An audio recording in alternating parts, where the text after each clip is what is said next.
Great to see you all. We are just 2 weeks away from E3.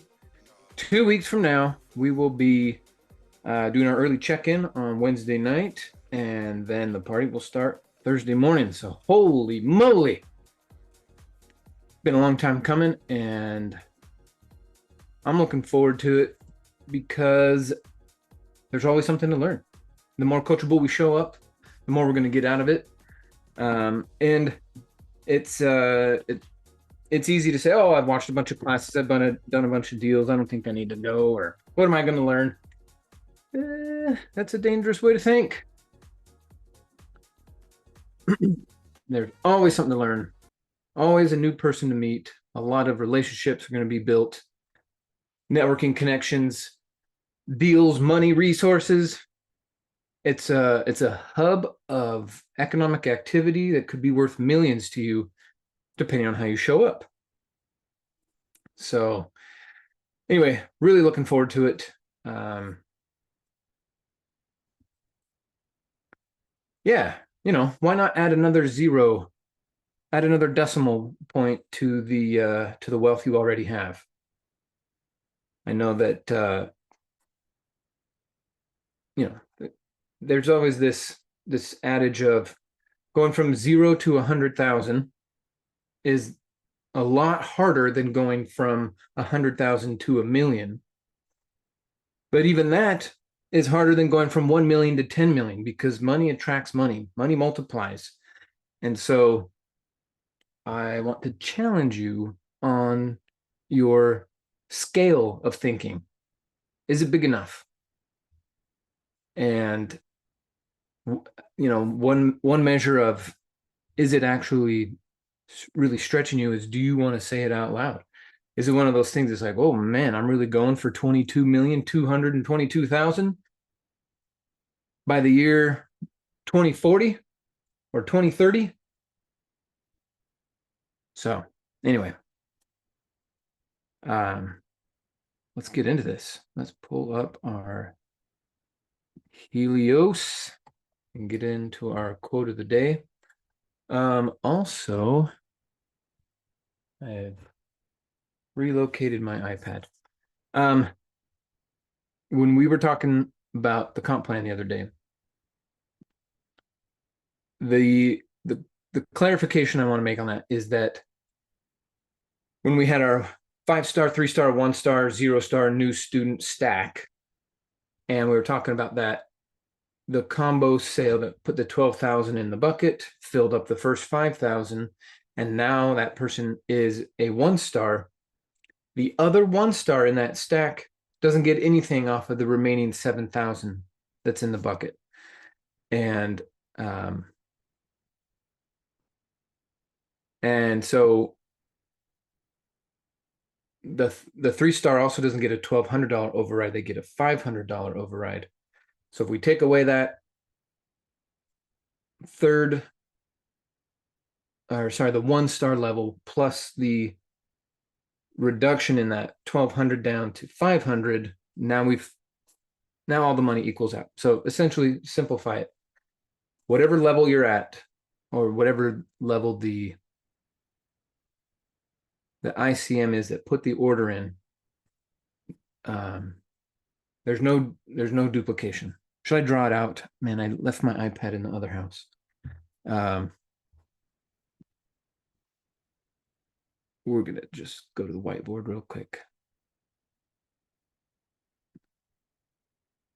Going to the whiteboard. Here we go.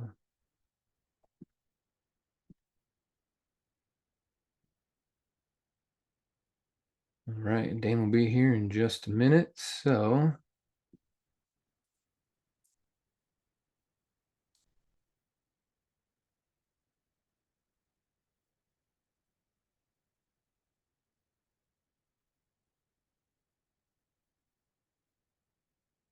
all right.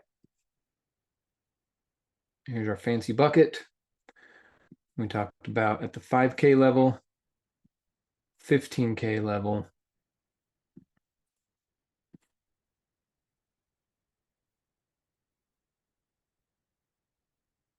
Here, of course, we got our 50K level.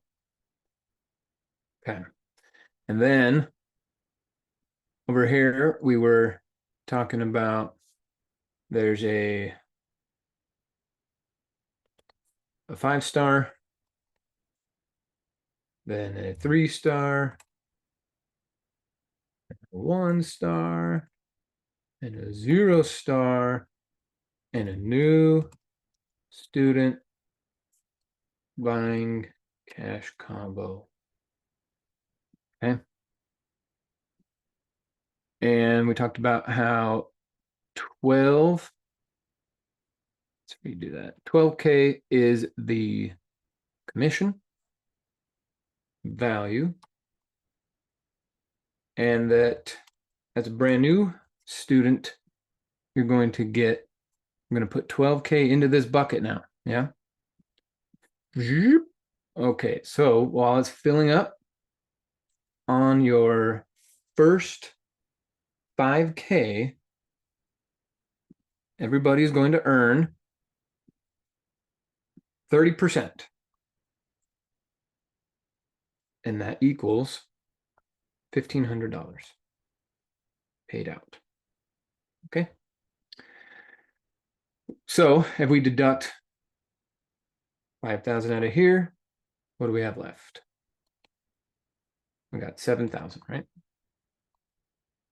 So that remaining 7,000 is going to go into this second bracket here. Mike, we're not seeing anything on your screen.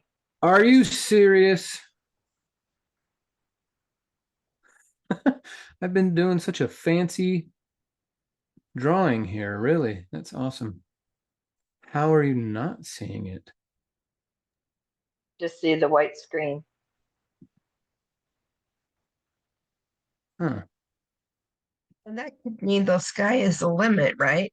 White screen means all the opportunity in the world, right? That's right. Every spectrum of light. Let's see if this will do it. Huh. So you can see that now.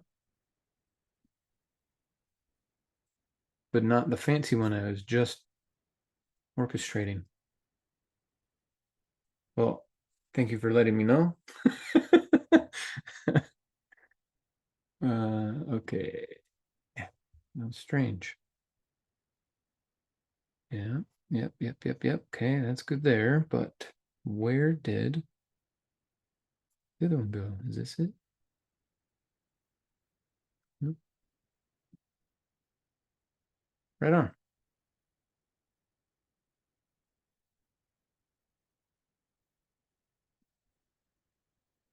I'm gonna try this one more time.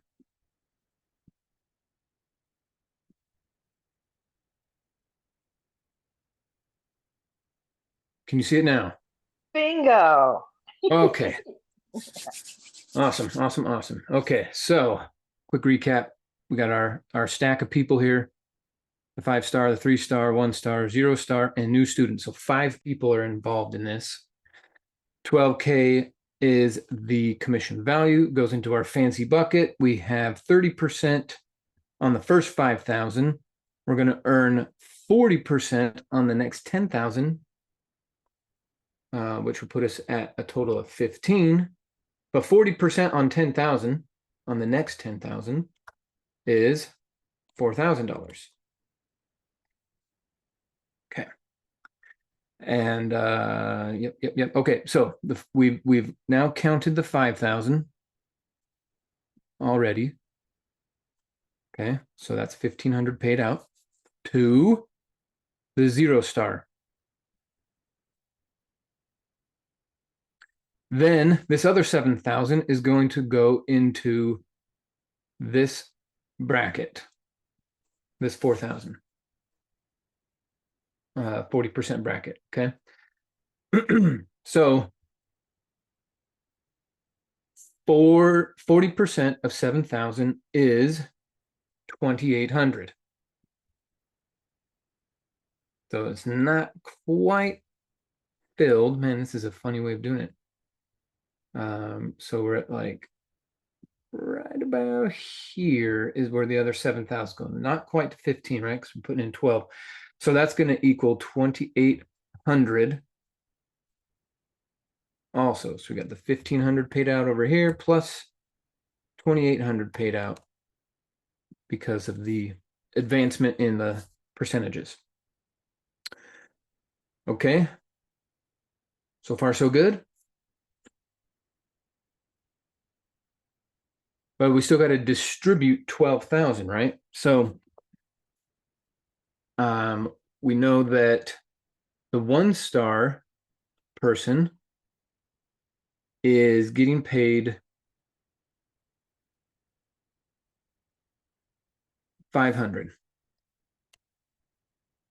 because they're getting 10% off the 5K.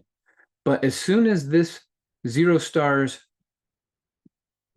advancement happens right here, and now they become a 1-star. Bum, bum, bum, bum, bum, bum.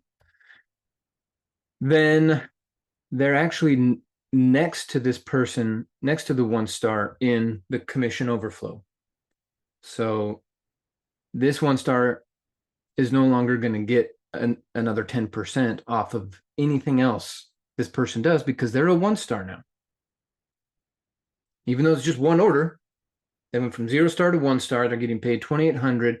This person's getting paid 500. And off of this 7,000 that is going in the 40% bracket, this 3-star is going to get 10%, right? The difference between the 1-star and the 3-star is 10%, because up here, once you pass the 15K, then you're going to get 50% on the remaining 35,000, which is going to pay out 17,500.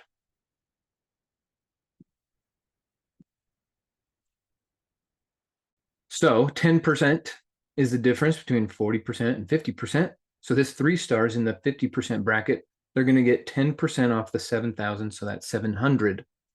And then the 5-star is going to get the remaining amount. So let's add it up. 2,800 plus 1,500 plus 500 plus 700 is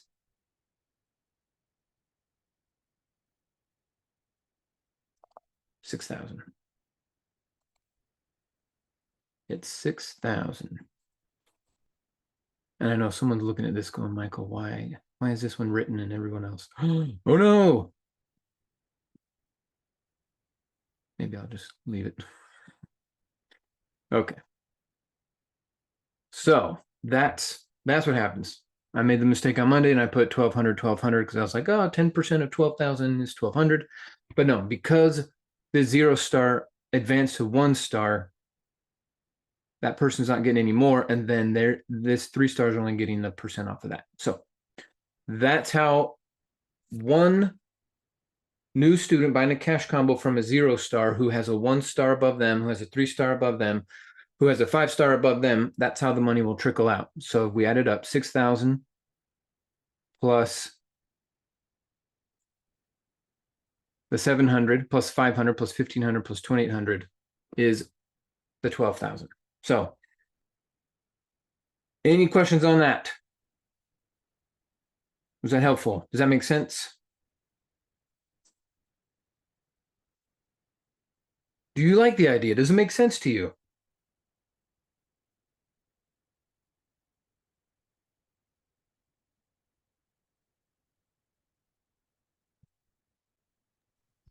Does to me. Okay. I was going to make a joke that if Deborah gets it, everybody gets it. No, just kidding. Just kidding. That could be very true. I'm not the smartest turnip in the garden patch. Hey, Deborah, he's if you and I trying. both get it, then everyone else can get it. So Ben's got it too. Yay. Awesome. I will make a cleaner drawing. And I mean, it's in our slides. We needed to go through the scenario. And to be clear, this scenario of a new student who buys from a 0-star with a 1-star above them, 3-star above them, and a 5-star above them is very rare. Very rare. It's usually there's a 5-star, and then a 0-star and a new student is the most common stack. And so if that were the case, then this 500 and this 700 would go to this person, and you get 72.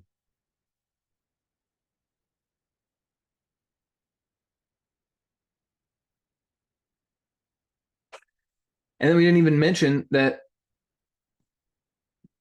there's 3 people above this 5-star with 3 levels of overrides. Another 5-star, 5-star, and a 5-star, and they're all getting 1,200 in overrides from corporate headquarters. They're sending out 10% of the total CV to anyone who has a 5-star under them. So this 5-star, this 5-star, and this 5-star are all getting 1,200.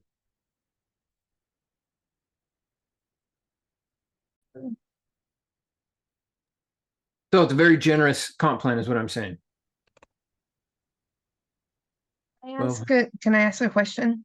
Yeah, go for it. Okay. So there's somebody, okay, so I signed up underneath Denisha, and then Denisha's been working with a couple of people. I found someone to buy my half of my education, but she hasn't shown much interest. And there's another person that Denisha's been working with pretty regularly, and she's a spitfire. She's coming to meetings, she's showing up on calls and stuff like that. I kind of technically have promised my education to the one who's not showing up, but I'm like, dang, I should have waited for the person who is showing up. So, and then E3 is coming up, and this person who is on fire, she has about 10 people that she wants to come. And I was thinking, I don't want us to overstep any bounds. I wanted to play the game right. Ethics is huge in my book and stuff like that. So if I signed up her to come and all her people to come to E3 because I signed up for the $500 deal, if they come underneath me, will Denisha get paid, or how does that work? Does that make sense? Yeah, so we got 2 interesting points in this story. Please don't sell your learning partner position. It's not a thing. Okay. If you read the ICM agreement, it says don't do that. So okay. Well, I'll have to retract that again. Yeah. Now I don't turn anyone in. I don't tell anyone. It's a learning lesson. It's a great example for all of us. The learning partner is designed to be gifted to someone in your family or in your household, because it's different. You own the product, and they are along for the ride. And so to sell it would be, I mean, they don't have any rights. They can't call corporate and say, hey, my account needs this, or I have a question about that, because it's not their account, it's your account. You need to, I'll message you something else later. Anyway, so go on. Okay.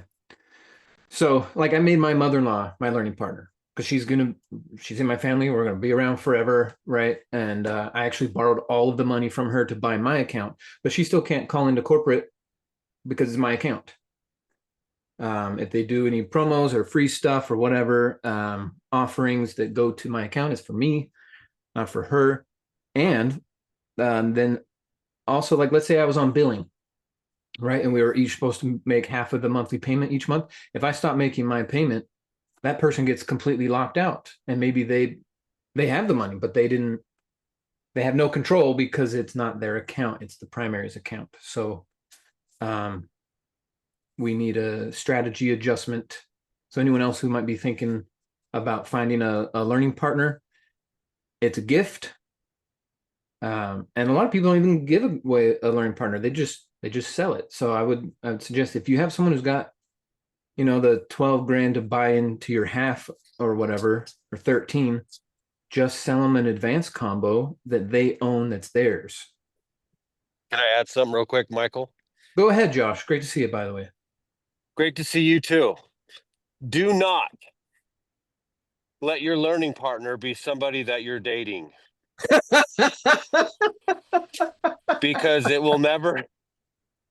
Oh, it always Just- works out. just It's don't- always good. As good as everything is, and as much as you think you love that, don't do it. Like Michael said, it's for family or close friends. I have a question. Yep. Yep. Sure. Thanks, Josh. Great example. Go ahead, Michelle, GM. So good morning. So from my understanding, and correct me if I'm wrong, so let's say if I have a learning partner and the learning partner decides, well, you know what, I want to get my own. If they turned around and purchased their own combo, would that release them from mine? Yes, that's the Okay. only way to get that person out of your I just wanted to clarify that so that everybody else knew. right. So that's what the route you would probably need to go down, Amy, is that person who you've assigned as your learning partner. You're going to say, hey, I'm going to give you a refund, but you're going to take that money and buy your own account, and then that'll release them from your learning partner position. it was just a verbal contract that she was going to buy that money or buy that thing. No money Okay. has changed hands. Okay. Okay, cool. All right. So, good thing you showed up today. Always learning. That's right. It's the name of the game. Okay. So does that, so everyone else who's listening to, does this all make sense about, first of all, what I drew on the board, but then Because I double checked that information with somebody at corporate, and she said, "Yeah, you can totally do that. You can both be 5 stars on one account." Hmm? Yeah. Anyway, I'll have to double check. That's a story for another day. I think Anyway, your 5-star on the ICM, because I did the same thing with checking if, a learning partner within my team can be an ICM and have all the benefits. That is 100% correct. That's different than the education. I don't know if Michael caught that or okay. not. right, you can have a business partner and you can have a learning partner, and they're separate things. One is education, one is ICM. I'll double And the check that learning partner information. would get their own login. They'd have their own leads. Sorry, the business partner, but the learning partner would be using your education account, essentially. Okay. So yeah, let's get some clarity. I think there was some confusion about that. Okay, good. We are making some headway. Okay, Sweet. so And as much as they say I love you, don't do it. I'm happily married to 25 years to my yeah. I haven't dated for a very long time. I'm happily married. You're a very lucky woman. I really am.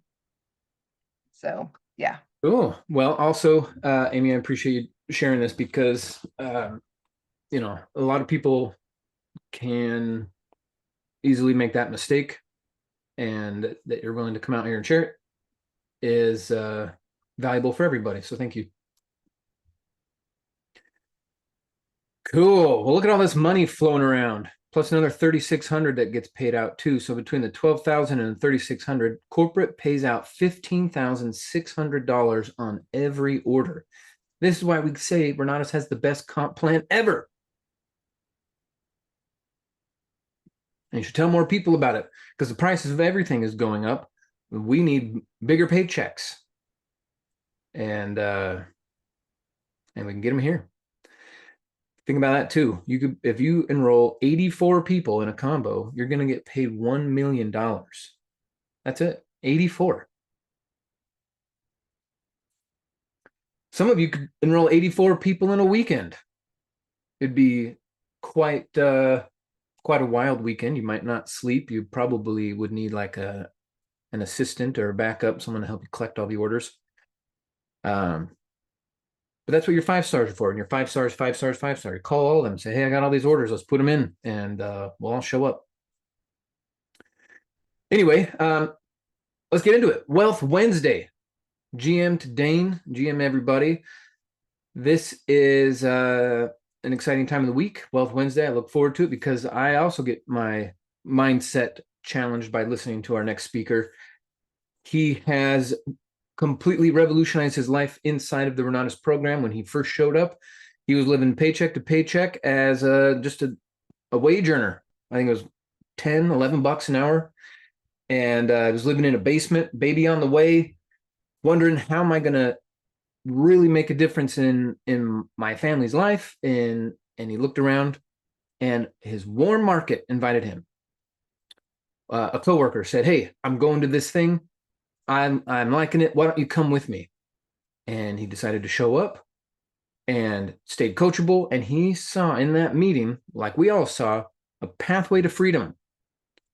And he put in the work. His first year, he got a deal done. And he said, if I can get 10 deals in the next 10 years, this will be completely worth it. Little did he know he'd be doing 10 deals a month a few years later. And one of the things I admire about him is that he is one of those folks who turns around to help. It's so easy to take your millions and your massive portfolio and just travel the world and not look back. But this dude turned around and started recruiting new students, showing them how the process works, and has literally opened up his playbook, his strategies to all of us who show up here every day and are taking action on it. The other thing that I absolutely admire about him is he does honest and ethical legal real estate. This dude is by the book, and goes above and beyond. Every person he's ever worked with in the real estate realm says beautiful things about the way he conducts himself, and is a great example of what we can all be, whether it's in residential, commercial, industrial, doesn't matter. It's the ethics of it. We are here to provide safe, clean, affordable housing and make a difference out in America. And he's done just that. He shows up week after week for our Wealth Wednesday coaching call. Another huge benefit to the membership privileges as a Renatus member. So brag about it. Let other people know why you're doing what you're doing and get more people involved. We should have 500 people on this call easily with the value that gets exchanged through here. And he is on his way to 300 deals. Probably by this time next year, he'll cross the 500 deal mark.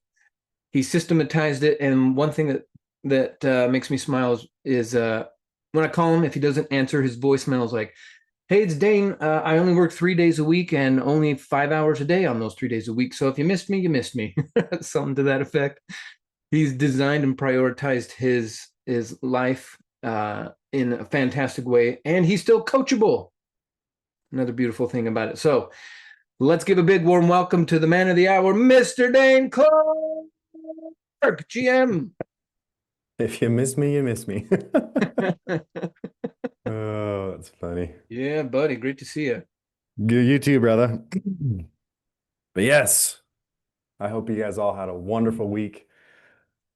Yeah, absolutely. Winter's coming. Yeah. We've had 2 days of rainstorms here. It has been a muddy mess, but the pigs love it. Oh, I bet. Yeah. Yeah, I was doing some Googling because we got tons of rain. And so right here where we live, we get 11 inches of rain per year. It's like 11 and a half inches of rain per year. Dang. And we got like 3 of it in the last like 3 days.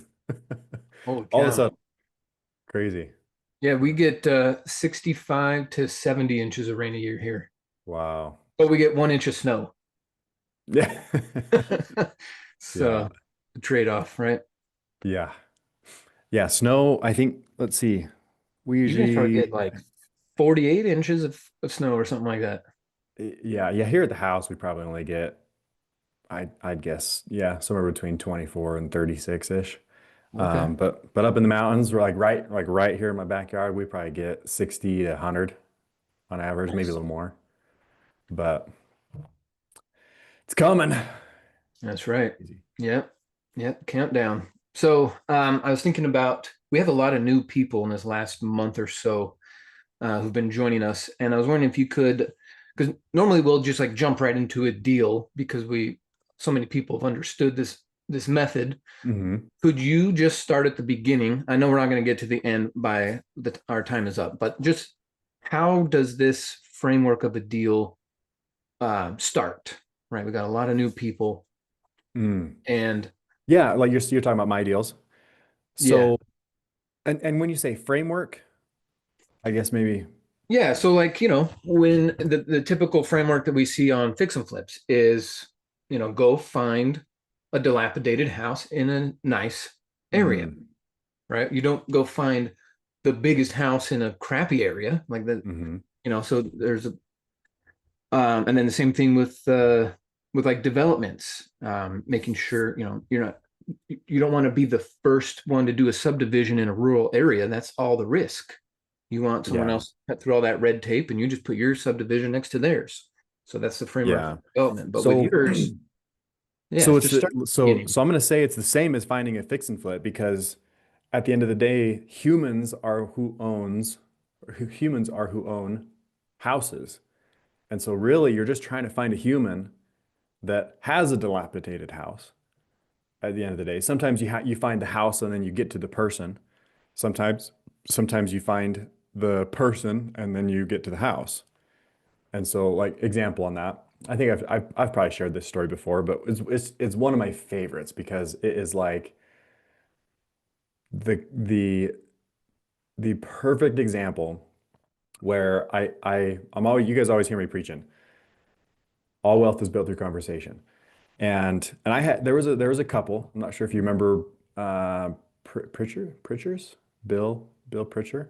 Oh yeah, I do So remember him. I don't usually share the name because not many people know them, but Michael, and I see Michael smiling because I know he knows these guys, and they're funny guys, Yep. funny couple.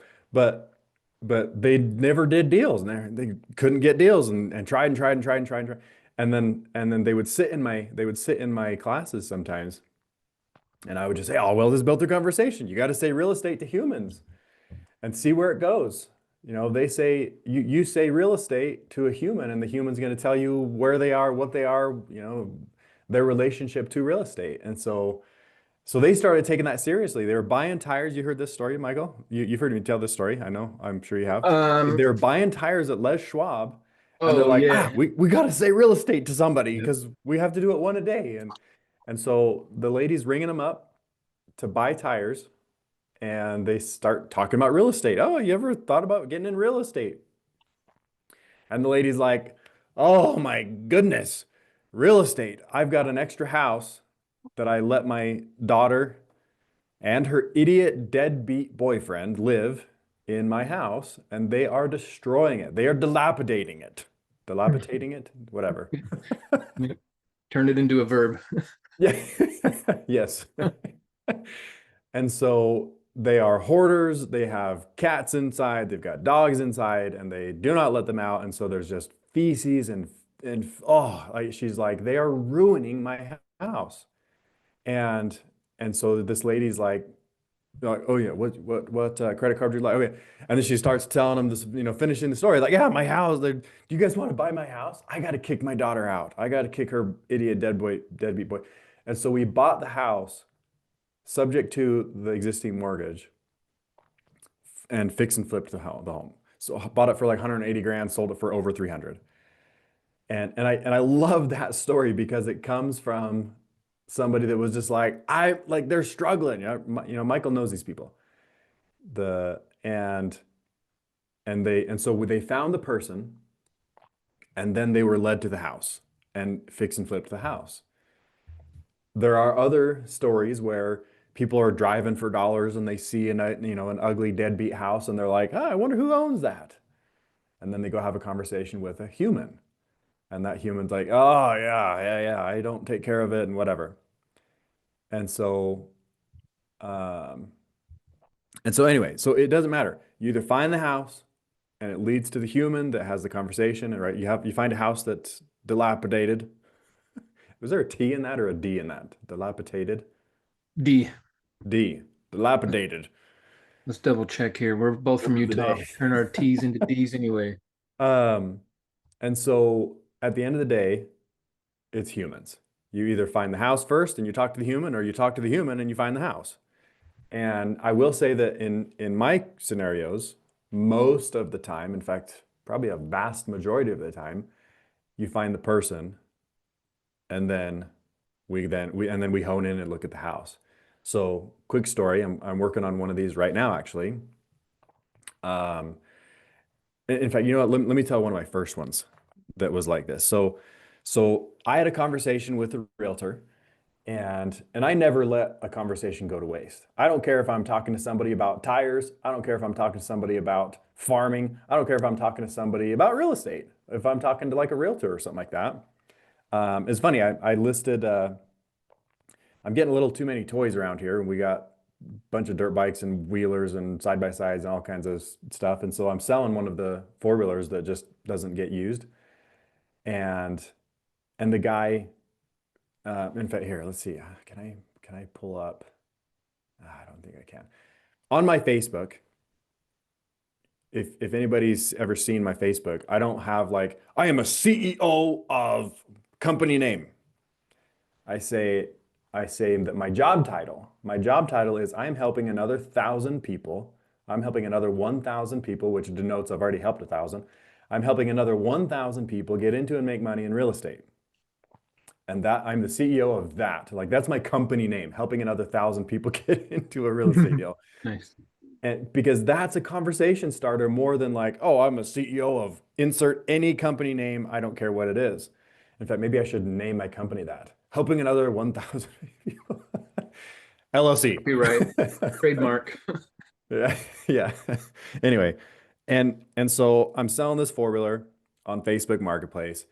This guy Facebook stalks me to see who the heck I am, to see if, I mean, I'm not sure if you guys ever buy and sell on Facebook Market, but I love that you can kind of Facebook stalk the people. And so he Facebook stalks, he sees that headline, and he doesn't even talk about the four-wheeler. He just starts talking to me about real estate. And he's like, hey, what's going on? You're like, what are you doing? And so we start going, having a full-on conversation about real estate. And I do all that intentionally. So my LinkedIn says that, my Facebook says that, even my contact card. Like if I'm ever sharing my contact card with somebody, it says the same thing. Hey, I'm helping another 1,000 people get into some real estate. And anywho, and so that's the game, is I talk to any human and I do not let a conversation go to waste to talk about real estate. And my favorite thing to bring up is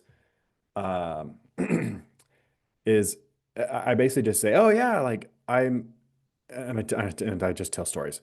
Oh yeah, like I helped a guy once, and I always talk about the one. I love talking, honing in on the one instead of being like, oh, I run a company doing a bunch of big things and helping all. No. Like when people ask me like, oh, what do you do? I was like, oh man, and I tell a story about one. I helped a guy. In fact, here I'll tell one of the stories. So I was talking to a realtor, and that realtor was, we were just going back and forth, and I tell her a story about somebody that was trying to buy a house and couldn't because the banks basically said, F you, sorry, come back some other day. And so she takes that like, oh, that's really cool. She calls me once. In fact, this is when we were driving across the country in our RV. She calls me up and says, hey, I've got a friend that is in trouble. They have lease optioned a house like 2 years ago, I think it was. Yeah, 2 years ago. Lease option house 2 years ago.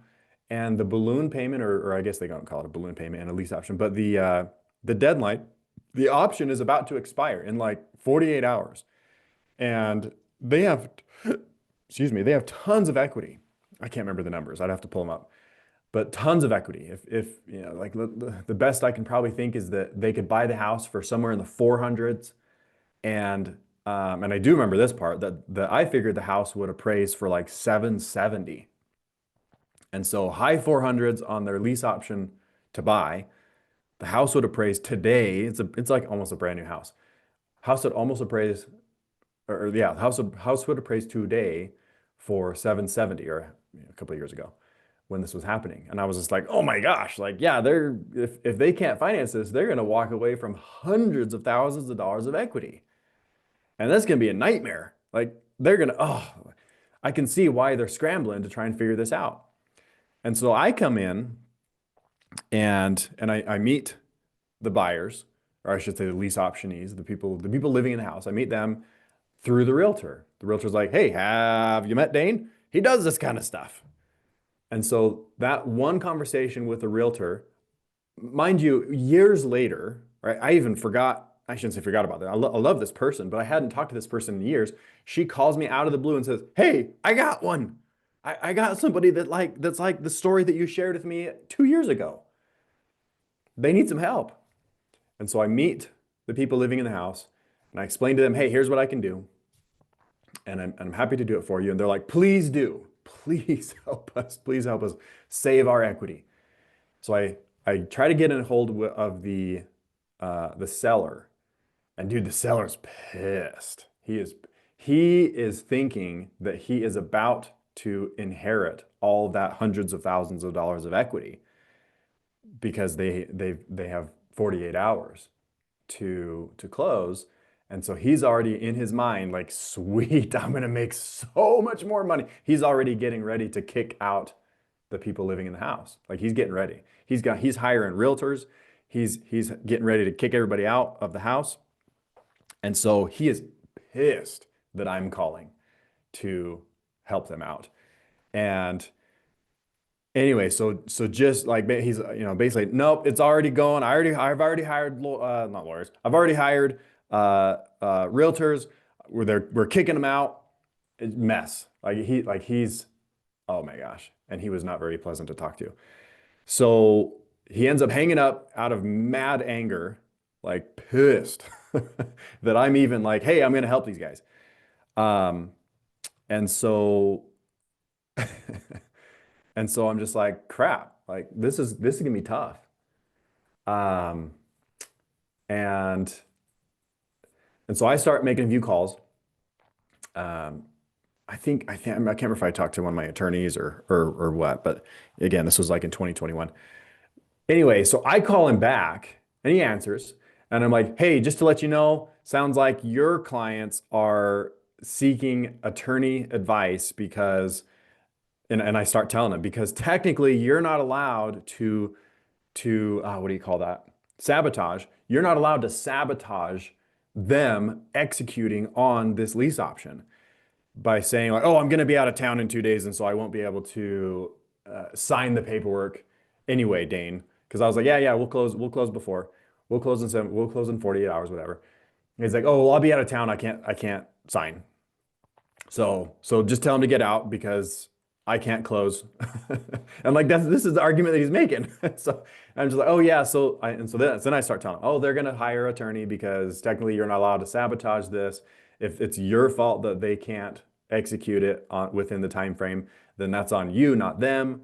And so you just have to sign when you get back in town.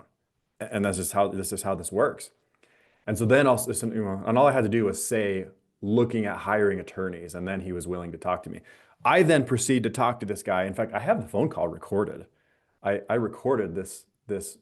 I talked to him for like an hour at this point and go through all of and I become his friend, telling him, I start asking him like, so I want to know your story. Like, tell me what's going on here. Like, why are you so adamant? He's like, oh, I'm trying to move from Utah to Florida. I need to get this off of my books. And so anyway, I become his best friend, kind of, I guess. Let's say friend. I become his good friend. Very, very nice conversation. I didn't let myself get heated like he was, because he was pissed.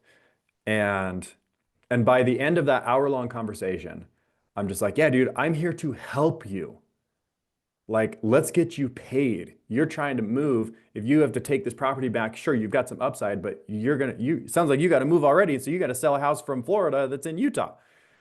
Anyway, long story short, I end up helping him make a little bit more money because he did kind of screw himself on the contract that he made with them, where there was no interest. Every dollar that they paid goes towards the purchase price, but he had a mortgage on it. And so he was losing money technically because, maybe not necessarily cash flow wise, but anyway, he kind of screwed himself with that. And so I was able to help him say, you know what?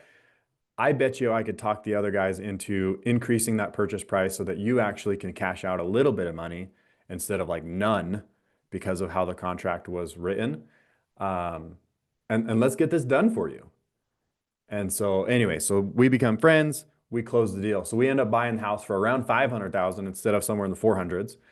And literally it appraised for I think it was like 770 the day I bought it. So I bought it because they couldn't get the financing. I buy it from the seller, turn around and seller finance it to my client. I didn't just like, oh, let me split the equity with you. I basically just said, hey, whatever I buy it for, a lot of people have heard, but my cup of tea is to, hey, whatever I buy it for, I'm going to add 10% of a shared appreciation reimbursement, if you will, because I'll pay all the fees, I'm gonna pay all the lending, I'm gonna pay all the closing and the titles and then origination, all that kind of stuff. And so 10% of whatever I buy it for. And then I was like, the rest of the equity is yours. Like, congratulations, we saved your bacon and you just stepped into a couple hundred grand of equity. Anyway, so I buy it, turn around, sell it to them on seller financing immediately. They actually brought some cash down because they were like, yeah, let's see if we can lower our payment. I was like, yeah, great, absolutely. Anything you bring will lower your payment dollar for dollar. And yeah, I still have this house today, years later. I've never even seen this house, actually. It wasn't even on Google Maps yet. No Google Street View, no Google Satellite View. It was new enough that it didn't exist. And so I kind of had to go off of like, are you sure this house exists? And anyway, and so bought it, sold it, never even saw it. Still cash flowing this house today. And if I remember right, here, let's see. This is one of my ones that's like insane. Let's see. Great neck. Let's see. Oh, I'm in the wrong one. If I remember right, this is one that I was like $1,000 out of pocket total. Right. And let's find out. Okay, cash 100%. needed $3,500. So to do the whole deal, essentially, let's say I had $3,540 in a savings account, and I drained that down to zero. So I had this savings account, this $3,500. Now that account is at zero because I put it into this deal, and I'm now cash flowing $1,138. So the cash on cash return is 3,792.5% cash on cash. Annualized. So it's almost, yeah. it's Every almost as year. if, what's that, Michael? Every year. Yeah, every year. Yeah, 3,000% every year. And so it's almost as if I took my $3,500, placed it into a CD at the bank that pays a monthly payment, and it's paying 3,000. What was that number? 3,792.5%. I'm okay with that. And I've never even seen this house. In fact, here, let me share this is what I had to go off. Here's my deal check. This is what I had to go off. I'm like, okay, I'm going on a whim here. Are we buying a lot? Or are we buying a house? But I did have them. I said, hey, walk through and like take a video of the house and show me what it looks like. Because I want to make sure there is a house here. But yeah, so all in all, oops. Let's see, all in, loan amount 546.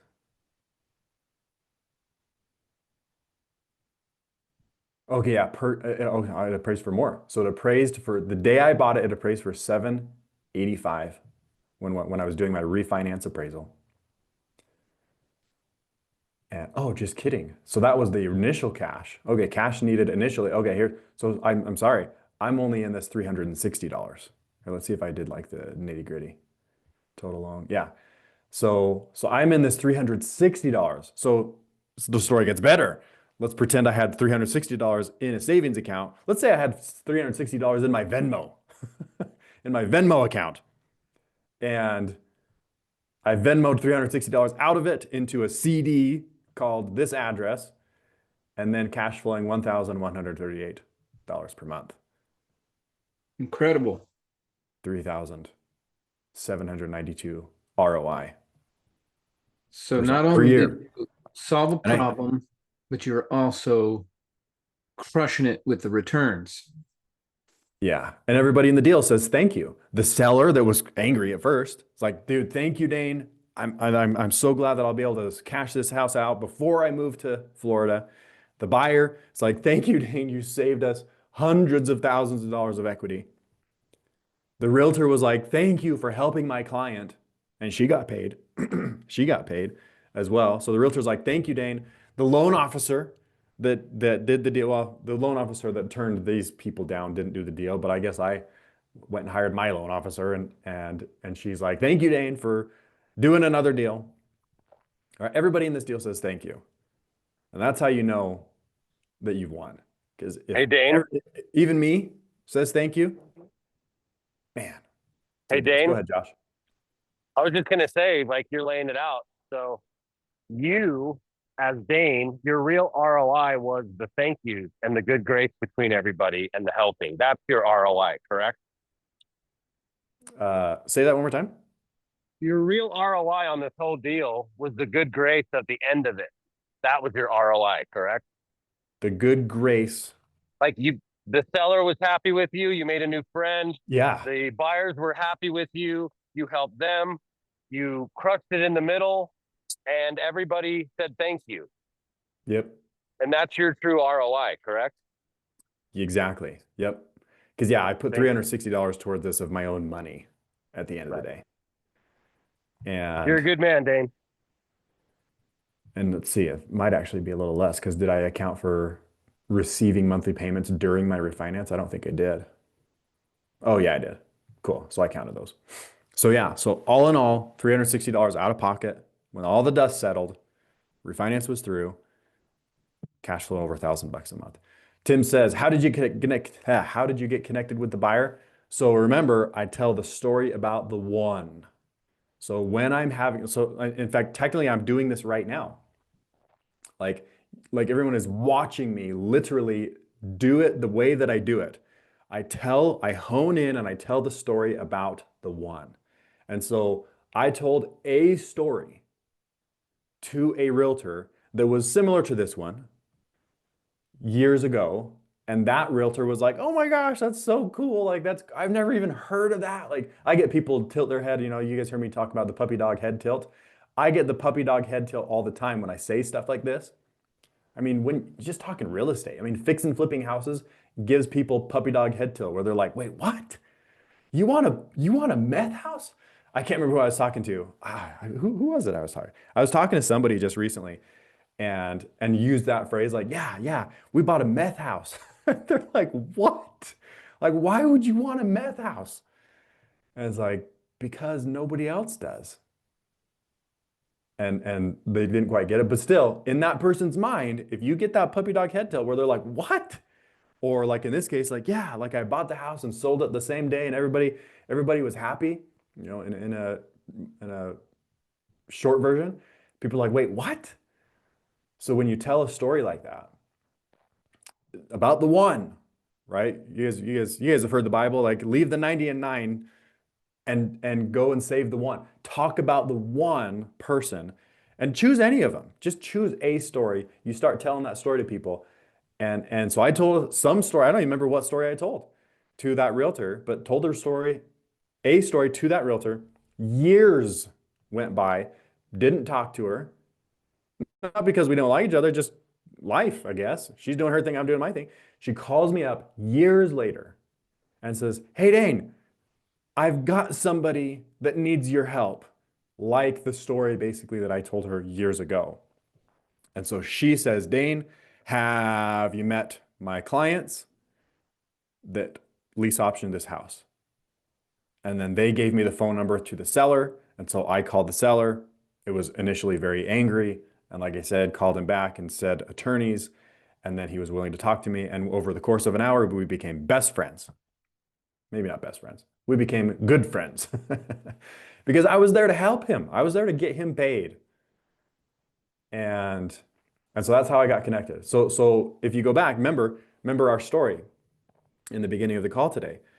You either find a dilapidated house and then you go find the owner, right? So you still have to have a conversation because humans own houses. So you go find an ugly house, you talk to the owner, and you try to buy the house. Or you go find a person, like the story about the tire store. You go find a person and find out that, oh, the person that's behind the counter at the tire store owns a house, actually two. She owns two houses, and she doesn't want two houses because that's a pain in her side. And we buy her house. And so she led us to the house. So you either find the person, they lead you to the house, or you find the house and try to track down the person. Because at the end of the day, it's humans who own houses. And so it doesn't matter how you talk to them. Find a house and talk to the person, talk to the person, find the house. Either way. But that's how I got connected, is somebody remembered my story and was like, hey, have you met Daine? And we had a conversation. Heidi says, what kind of loan do you use? On that one, let's see, that was years ago. And so there's a good chance that on that one, I was still getting Fannie Freddie loans. Because you can get 10. You can get 10 Fannie Freddie loans in your name. And it's technically the cheapest interest rates, cheapest fees as well. And so I probably did a Fannie Freddie non-owner occupied, like basically like a rental. I basically bought the house as if it was going to be like a rental, a non-owner occupied loan. And so got that loan and then did a contract for deed, which is like if all-inclusive trust deed and a lease option had a baby, that's a contract for deed. Good analogy, I think. So hybrid between the two. But yeah, contract for deed with my loan in place. So I'm technically on title. If you go to the county records, I mean, you pull up the county assessor's website, you'll see my company's name on title. Let's see. Yes. Meliana. Oh, sorry. Mehelani. I swear I have your number in my phone. Let's see.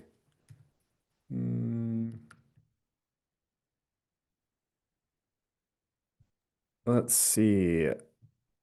Does your number end with... Oh, no, just kidding. I don't have your number in my phone. I've got a Mehe Eddie in my phone. But yeah, reach out to me on Facebook or whatever. I think I can. Or here, I'll just send me an email. This would be easiest. Now, forgive me. Oh, that is you. Okay. Does your number end in 6416?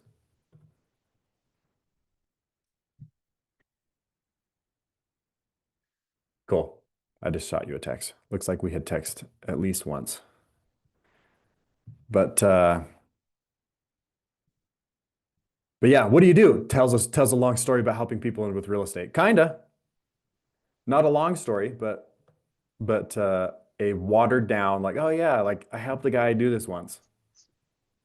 And he was like up against the wall in a hard spot, and now he thinks I'm the greatest thing since sliced bread because I helped him. And so I tell that story about the one like that. So, what do you do? And I tell a story. That's pretty good. That's pretty cool. Because you want to help people, and you're basically a real estate transaction engineer, or like that, and so being able to kind of tell something. So I like that. And yesterday, Michael Huggins was doing the calling card, or the ABC, the action calling card. No, ABC. What was that called? Audio business card. Audio business card. There we go. Like, hey, so what do you do? And, I get people out of the matrix, but if you say, hey, well, and instead of saying like, this is what I do, and if they have time, you say, well, Actually, it's So kind of what I do. so I make sure it takes the same amount of time as if someone's like, oh, what do you do? And you're like, oh, instead of like a one word answer, like, oh, I'm in real estate. Like if you know, because yeah, some people might do that, but if people are, oh, what do you do? I was like, you know, years ago, I helped a guy, and I tell a very short story. In fact, I say it just like years ago, I helped a guy that was trying to buy a house. In fact, this is the very story that I oftentimes tell because I can get it down. But I met a guy years ago that was trying to buy a house in Tooele for 400,000. He had $100,000 down, and the bank, for lack of a better term, said "F you."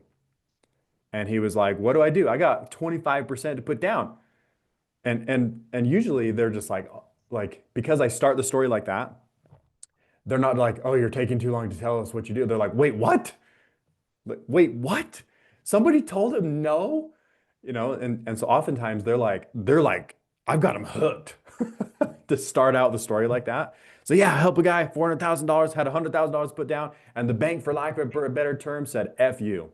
Or sometimes I'll say, the bank, for lack of a better term, flipped him the bird and said, go pound sand. And so I stepped in and said, dude, uh, I've never done this before, but I'll help you. And I say, it took me like 4 seconds to say, you know what, man, I've never helped you. I've never done this before, but let me help you. And so I tell him, I bought the house. I turned around and sold it to that guy. And I never even seen this house. He took care of the house. He fixed the house when it leaked or when the water heater broke or whatever. And and and he thinks I'm the greatest thing since sliced bread because I helped him get what he wanted. And then I tell him, you know, and I remember thinking at that in that moment, there's got to be more people like this. And I was not wrong. And I usually like leave it very vague like that. Because I don't want to go talk about the 90 and 9, right? I want the story in their mind to be the one, the person that I helped. And how long did that take me? Like probably less than 60 seconds because I had a little commentary in between there. So not necessarily a long story, but in that moment, hey, what do you do? Oh, years ago, I had a guy approach me, That's a great story, Daine. and people remember it, and they'll call me years later and say, hey, I got one, or they'll call me next week. Yeah, that's really a great story, Dane. And yeah, I can relate to that. I just closed this guy that, he was turned down where he applied for a mortgage. He was actually helping his son to get a house because he just graduated college and Mm. he doesn't like to, get credit cards. He doesn't want to owe anything. He pays everything cash. And he makes, good money, I mean decent salary. And so the father was going to help him. So two of them, applied for, a mortgage and got turned down by wherever they were actually applying. And the father has over 1 million in in retirement account, and he makes over 200,000 a year. And the son made like also like around 100, and 800 some plus credit of the father, and got turned down. And the So bank, for lack there, of a better term, flipped on the bird. yeah, and then I was That's like, my phrase. yeah, and it was crazy. And then when he said, well, he got turned down, and I was like, well, I can, try. It was actually, a friend of mine that also they're friends for like 30 some years, and said, well, you might want to try Gilda. And so they came, I was like, well, I'll try to, run it through.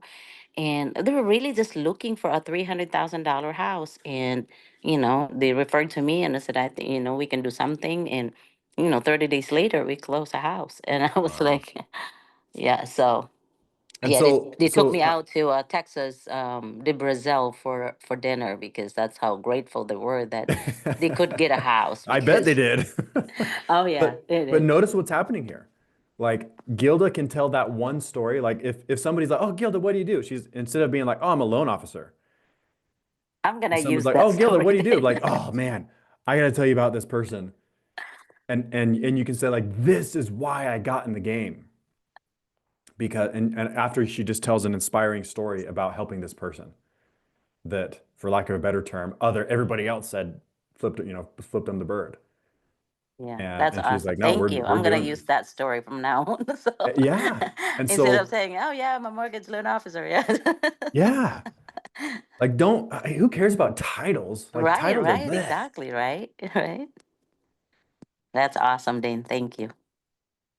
But anyway, I can't remember if I made this up somewhere or if I heard this. Michael, you have to tell me if I got this from you, but I like to joke and say that I got my PhD,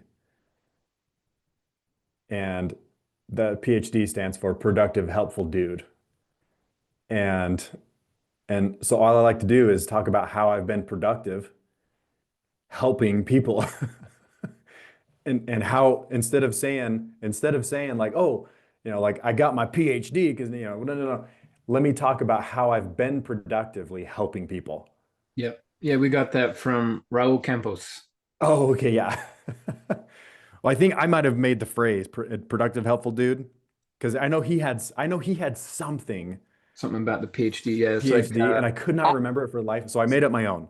yeah, Productive helpful I dude. thought from um Jay Massey said that he has a PhD, um like public high school diploma. That's what he had. Oh yeah. So, Maybe I stole it from that actually, and I was like, yeah, oh, how can I make this my own?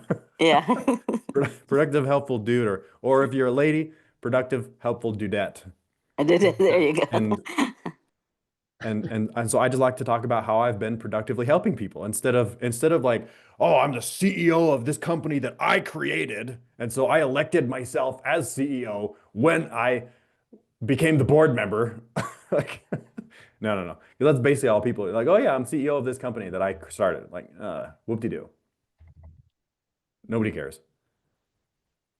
In fact, this is even like a play off of the phrase, nobody knows how much you, no, nobody cares how much you know until they know how much you care.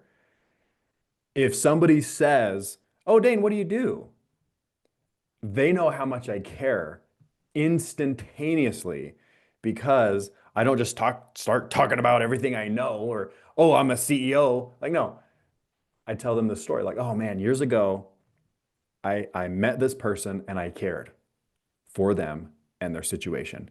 And we came out the other side where everybody said thank you. And all of a sudden they know exactly within 60 seconds how much I care because of my story.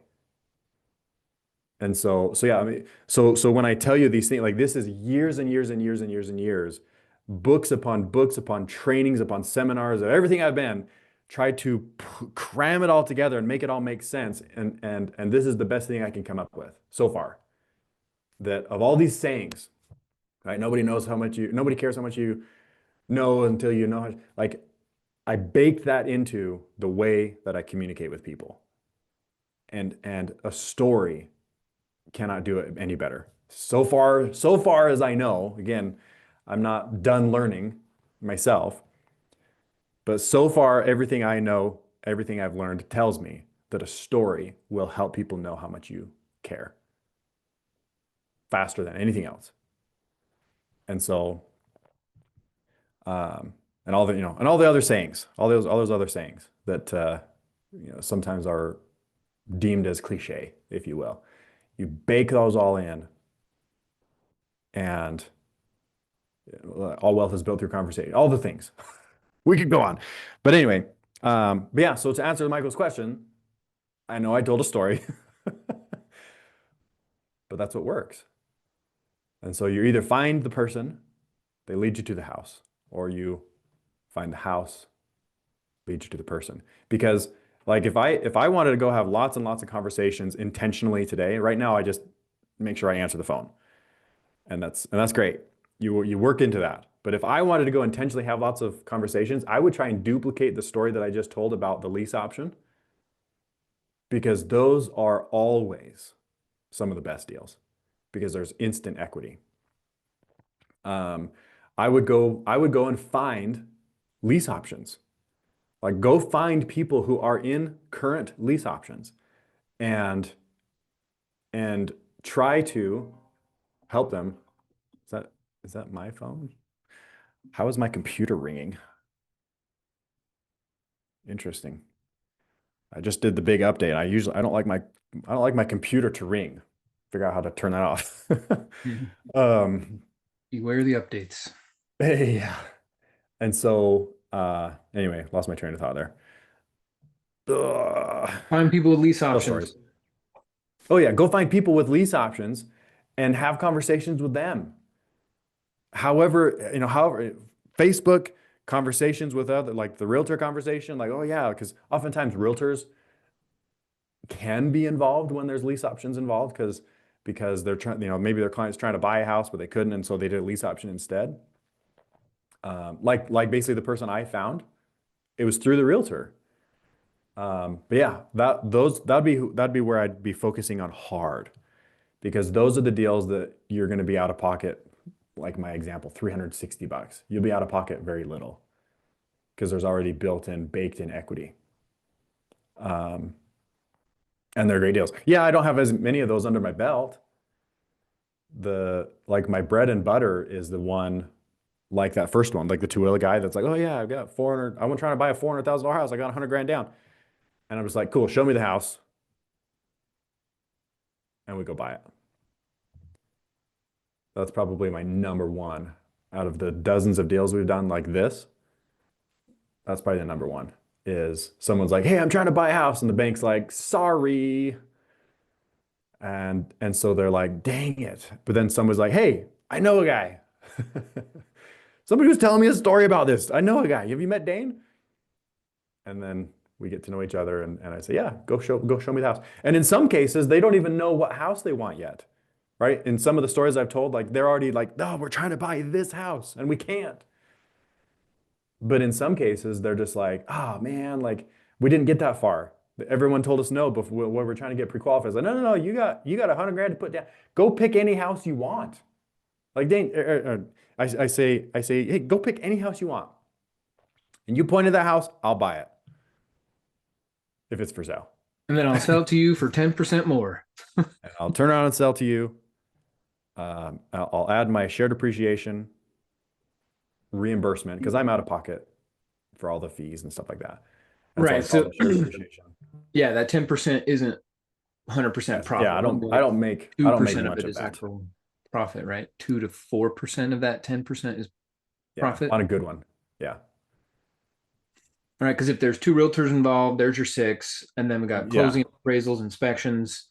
There's the other 3, so you might be left with 1%. Yeah, but so I really make my money on the cash flow. Yeah, and that and that 10% just ensures that if they call me a year later and say, hey, I'm going to refinance you out, like, oh crap, like I'm going to lose money on this one because I paid all the fees. And so it just ensures that I don't lose money if it goes fast. I'll get reimbursed. Sweet. Strategic, smart. This is chess, and being able to see all the moves. I love it. And so really, if we were to like task people with an assignment this week, what would it be? Tell a story. Have a conversation with a human. Tell a story. I don't care if you know the human. I don't care if you don't know the human. Just a human in general, and tell a story. Like, just get so good at bringing up stories when you're having conversations. So here's the thing then, because you get to say but all these other people, I can feel it right now. They're going, but I don't have a story. Well, my first one, like when I had credibility 0.0 when I was doing this, I heard somebody else do something kind of like this.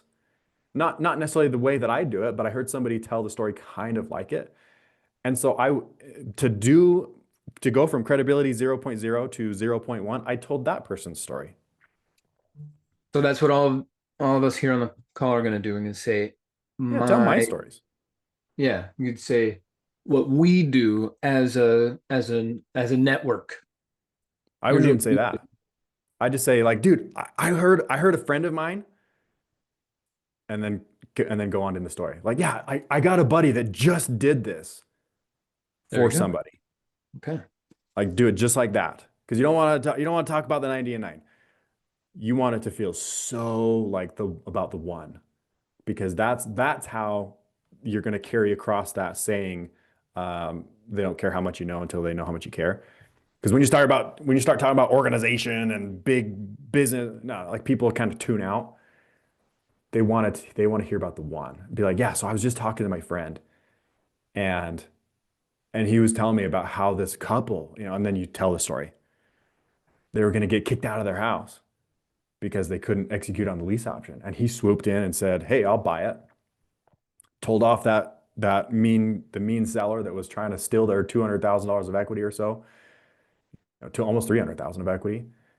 Told that guy off and stuck it to him. And then you say the phrase like, I guarantee there's people like this that need this kind of help. Tell the story just like that. I was just talking to my buddy. And I don't care if you tell this story 1 year from today. Let's say you and I never talk again for a year, and you don't hear any more of my stories. And all of a sudden you're having a conversation with somebody a year from today. Tell the story as if I told it to you yesterday. I was just talking to my buddy last year. And he told it, so like notice that some of the stories I told, they were years ago, but I tell it as if it happened like last month. Makes sense. And so that would be my recommendation. Oh, I was just talking to my buddy, and then tell the story. My friend, call me whatever you want. My homie. Whatever language you're used to using. My dude. So, all right. Most lease options aren't publicly recorded though, right? Mm-mm. Yeah, they're harder to find. So you couldn't just tell Grok to go and pull something for you. There may be some kind of data like, I'm trying to think how you would find Ask the lease robot right options now. on public record. Don't you have to record a memorandum, or shouldn't you record a memorandum when you do a lease option? Couldn't we find those? Should. Okay. Fair. Yes. Do people? No. Very unlikely. Unless the buyer knows what they're doing, because technically sellers don't like to do that kind of stuff, or they wouldn't want to. But the buyer, if I was that buyer, I would absolutely, because like in our scenario where the guy was going to try and just kick him out and sell the house, if they had in Utah, it's called a notice of interest. If they had that notice of interest against the house, it would sabotage him from selling out from under them. Without that, he could sell it out from under them. The only way they would ever have retribution is through court, potentially years later. A judge would have to tell the seller, but by that time the seller's long gone. Took the money, ran, and yeah, he might have justice down the road, but Maybe. if the money's gone, how much justice can you really get? Right. Yep. And so, yeah, I would, if I was a buyer, I would be recording those. So yeah, that's a great practice, and Absolutely. goes into more storytelling, right? Exactly. So, coolio. Interesting. So what if, like people trying to sell their houses on lease options? That wouldn't really be that's not our target, right? Not necessarily. Because they're trying to be a landlord, essentially. Gotcha. But you know what? There might be a parameter. There actually might be a parameter, because I believe option is an option. Selling a house on an option is an option in the MLS. And so there actually could be some kind of parameter that said this house sold as a lease option. Any realtors on the line confirm or deny that. But Well, you don't really consider it a sold, Dane, because, if you do it the right way, when you're having a lease options, you're you don't supposed to use a title have company. a rental agreement with, Mhm. with a person. And then when they exercise, the options, that's when Mhm. you do all this, contract Oh, and and all that that's stuff. well, let's see, because this actually just happened to my brother. He had his house for sale, and I told him, sell and finance it.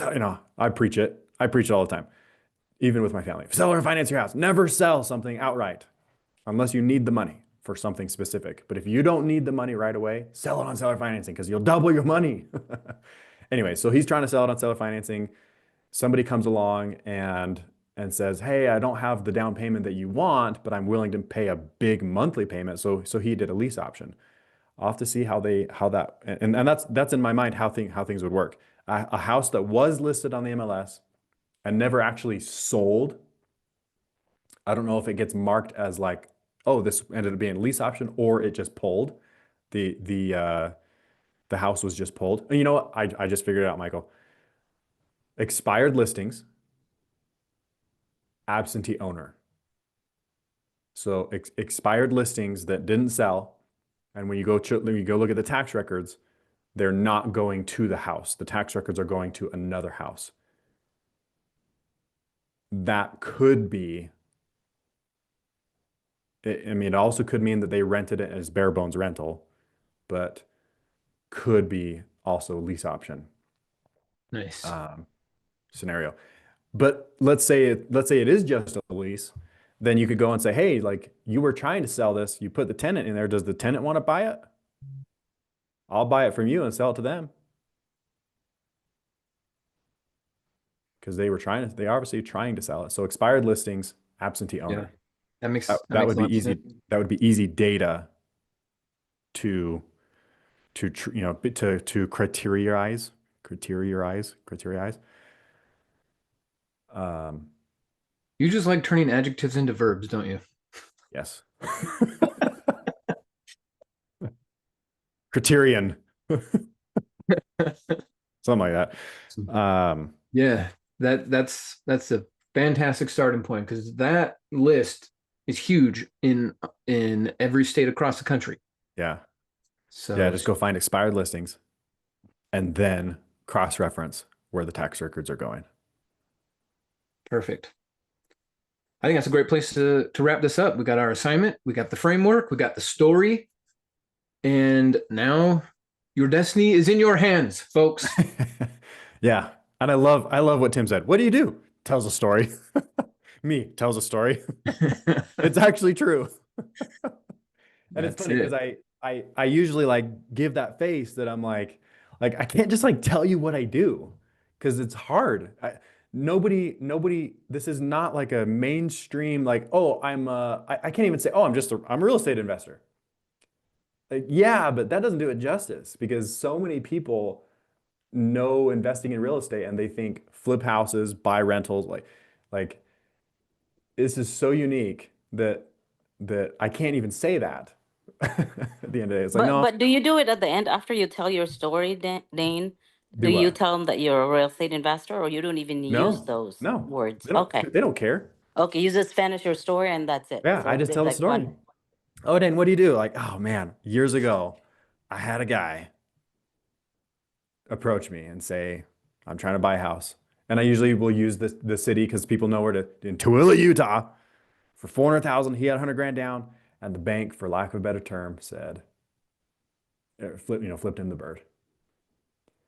And when I heard that, it took me about 4 seconds to say, you know what, my friend, I have never done this before, but I'm going to help you. Show me the house.